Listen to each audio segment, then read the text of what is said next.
Hello friends, welcome back again in e notes.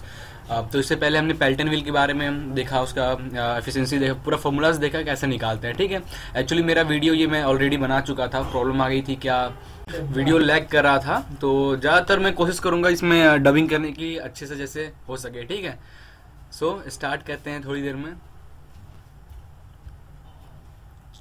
Okay, तो start करते हैं हम।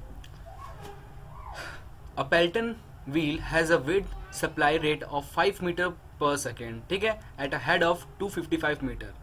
ओके, हमारा दिया है डिस्चार्ज, दिया हमारा 5 meter cube per second. Okay, और हेड दिया है हमारा 256 meter. Okay, and runs at 500 RPM, speed दिया है हमारा 500 RPM. Okay, assuming a turbine efficiency of 0.85, turbine efficiency हमारा 0.85 दिया हुआ है, that is overall efficiency. Okay, a coefficient of velocity of for nozzle is 0.985. coefficient of velocity दिया है हमारा 0.985. ना speed ratio of 0.46, speed ratio दिया है हमारा that is 0.46. ओके, तो स्टार्ट करते हैं। सबसे पहले हम इसका डायग्राम बनाएंगे, क्या क्या फाइंड करना है वो देखते हैं।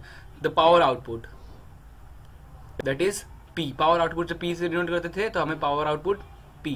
Okay, now the specific speed NS, the number of jets NT, and diameter of wheel D, the jet diameter small d, the number of Pelton cups and the cup dimension। तो cup का जो लगा हुआ है उसका dimension हमें बताना है। ठीक है, उसका वेट, उसका लेंथ, ये सब। तो स्टार्ट करते हैं। सबसे पहले तो हम पेल्टन का डायग्राम बनाएंगे। तो ये हमारा पेल्टन का डायग्राम जो हम लोग पेल्टन व्हील का देखा था। एट दिस पॉइंट से हमारा इस स्ट्राइकिंग पॉइंट बोलते हैं जहाँ पे हमारा लिक्विड आके दो पार्ट में डिवाइड हो जाता है। ओके,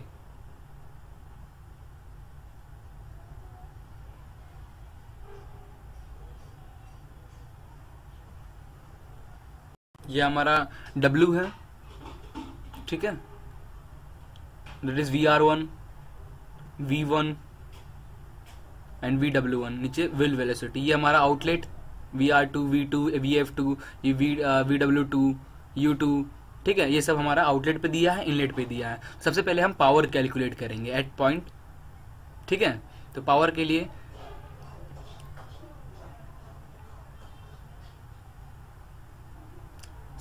जैसे कि हम जानते हैं क्या फॉर्मूला होता है पावर के लिए हमारा। ओवरऑल एफिशिएंसी एक्चुअली हमारा दिया हुआ है यहाँ पे, that is power upon, that is soft power upon water power. Okay, soft power that is P and the water power is rho Q G H। ठीक है, ये हमारा हो गया ओवरऑल एफिशिएंसी का formula. Now power is equal to, power को एक तरफ किया हमने, बाकी सारे टर्म्स को हमने चेंज कर लिया।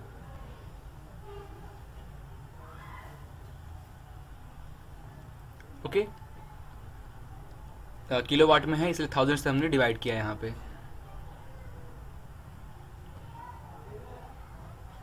There is overall efficiency, head हमारे पास है, ठीक है, रो की वैल्यू 1000 हम लिख लेंगे। जी हमारे पास 9.81 है, हमें क्यू फाइंड करना है। अब क्यू फाइंड कर लें।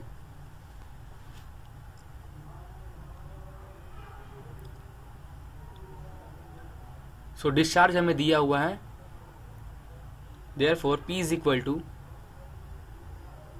ओवरऑल एफिशिएंसी 0.85 दी हुई है, 0.85 इंटू रो 1000, डिस्चार्ज दिया हुआ है 5, 9.81 ग्रेविटी, एंड द हेड दिया हुआ है हमारा 256 अपॉन 1000। ओके, तो इससे हमारा पावर निकल जाएगा 10673.3 किलोवाट हमारा आ रहा है पावर इसका। ओके, तो सबसे पहले हमने पावर कैलकुलेट करना था तो हमने पावर कैलकुलेट कर लिया। Now next specific speed calculate. Specific speed का formula NS is equal to, हमें पता है NS is equal to N√P upon H power 5/4, हमें पता है स्पेसिफिक स्पीड का formula. Okay, now this is equal to 500 हमारा स्पीड दिया हुआ है, पावर हमने अभी जस्ट निकाला, that is 10673.3 kilowatt upon H, head दिया हुआ है हमारा 256, तो 256 पावर 5/4। ओके, तो ये हमारा हो गया। Therefore NS is equal to 50.44 RPM। तो हमारा स्पेसिफिक स्पीड आ गया 50.44 RPM। तो ये स्पेसिफिक स्पीड का फॉर्मूला। नाउ हम व्हील डायमीटर कैलकुलेट करेंगे। तो व्हील डायमीटर कैसे निकलेगा, तो हम जानते हैं U is equal to pi D N upon 60, ये फॉर्मूला होता है हमारा। तो हमें D चाहिए, तो D को एक तरफ रखे, बाकी को चेंज कर लेते, U into 60 upon pi N, ठीक है। तो ये है डायमीटर। अब देखो हमारे पास n है, हमें बस U निकालना है, U कैलकुलेट कर लें, n हमारी दी हुई है तो हमारी वैल्यू आ जाएगी, ठीक है।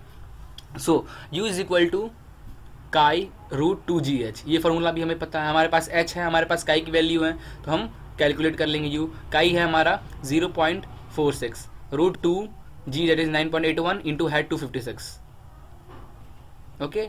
तो हमारा जो वेलोसिटी आएगा वो आएगा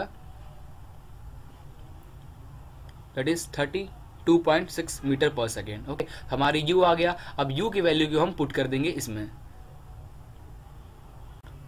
Therefore D is equal to 326 into 32.6 that is into 90 upon 32.6 into 60 upon pi into 500। तो D की वैल्यू हमारी आएगी 1.245 मीटर, ठीक है। तो हमारी D निकल गया।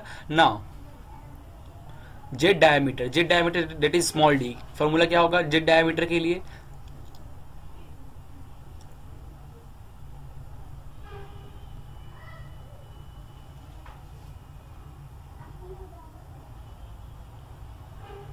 that is Q is equal to nj that is number of jet into area और उसकी वेलोसिटी π/4, ये जेट का डायमीटर नोजल का एट D2 और V1, ठीक है। तो अब इससे निकल जाएगा हमारा नंबर, ये हमारा π/4 d² एरिया, V1 हमारा है वेलोसिटी, ठीक है।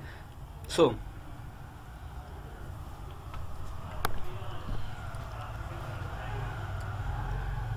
अब हमें V1 कैलकुलेट करना है और NJ कैलकुलेट करना है। तो हमें Q और D हमारा दिया हुआ है, ठीक है।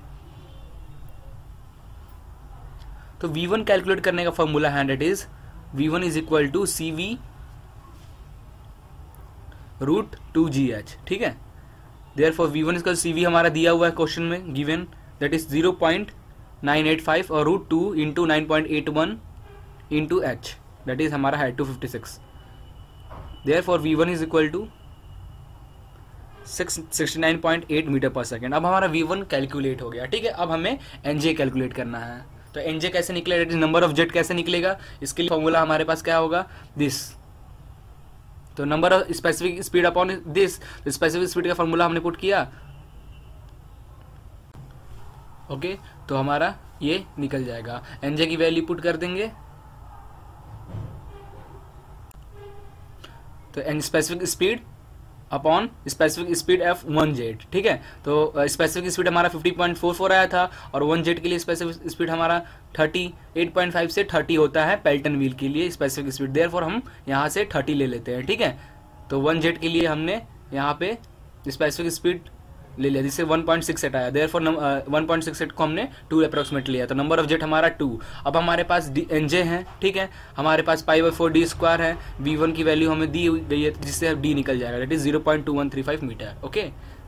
तो हमारा जेट डायमीटर भी कैलकुलेट हो गया। नाउ नंबर ऑफ कप्स, अब डायमेंशन नंबर ऑफ कप्स कितने हैं, तो हम फॉर्मूला हमारा ऑलरेडी हम पढ़े थे कि जेड इज इक्वल टू कितना होता है हमारा फॉर्मूला, नंबर ऑफ कप्स, जो रनर के ऊपर जो कप्स लगे रहते हैं तो कितने नंबर ऑफ कप्स लगे, इसका फॉर्मूला होता है Z is equal to 15 plus D upon 2 small d, ठीक है। Capital D is the diameter of runner, small d is the diameter of jet, ठीक है।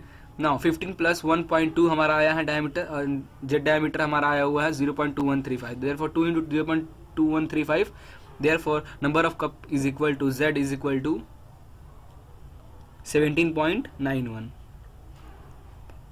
और इसे हम लिख सकते हैं 18, ठीक है। Z is equal to 18। तो हमारा नंबर ऑफ कप्स कितने लगे हैं रनर पे, 18 कप्स, ठीक है। तो ये निकल गया। अब हमें डायमेंशन निकालना है कि कप्स के जो है उसके डायमेंशंस क्या हैं।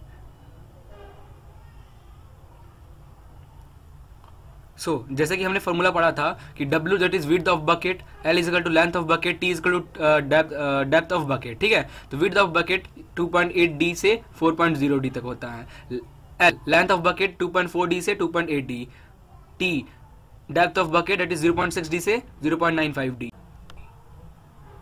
ओके, नाउ अब हमें विड्थ का बकेट का विड्थ, लेंथ और थिकनेस कैलकुलेट करना है। तो हम ये तीनों कैलकुलेट कर कोई भी वैल्यू इसमें से चूज कर लें इनके बीच का, और हम डी दैट इज जेट की डायमीटर हम उससे मल्टीप्लाई करते जाएं तो हमारा आंसर आता जाएगा। ठीक है, देयरफॉर विड्थ का फॉर्मूला है 2.8 हमने ले लिया, दैट इज 2.8 इंटू हमारा जेट की डायमीटर कितना था 0.2135 विच इज इक्वल टू